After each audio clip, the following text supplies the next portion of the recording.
जिसमें पूरा विश्व इस बात से परिचित हो जाएगा और संतुष्ट हो जाएगा कि ये दास जो बोल रहा है उसके एक शब्द में भी कोई कच्चापन नहीं है, कोई भी एक शब्द भी असत्य नहीं है। एक दिन ऐसी स्थिति आएगी, फिर इस अपने को इन सदग्रंथों की बजाय केवल परमेश्वर की अमर वाणी, सच्चिदानंद घन ब्रह्म की वाणी जो उनके मुखारविंद से उच्चारित है, केवल उसी की ही आवश्यकता शेष रह जाएगी। और फिर उसके आधार से उस परम पिता की हम रल मिलकर ऐसी महिमा गाया करेंगे जैसे पहले हम श्री कृष्ण जी की लीला सुनते थे। पूरा जन समुदाय, चाहे लाखों लोग इकट्ठे होते थे,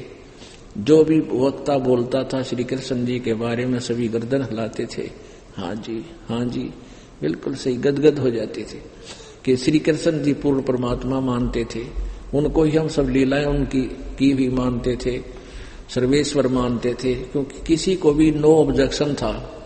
किसी को भी ऑब्जेक्शन नहीं था, सबको नो ऑब्जेक्शन था कि जो बताई जा रही है ये दंत कथा, ये लोक कथा जो सारी शास्त्र के विरुद्ध थी,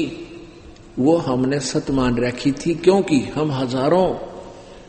वर्षों से, लाखों वर्षों से यही दंत कथा सुनते आ रहे हैं,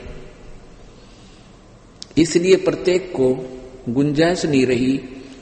ऑब्जेक्शन करने की। अब इसी तरह ये दास चाहता है कि आपको इतना फीड कर दूं ये अध्यात्म ज्ञान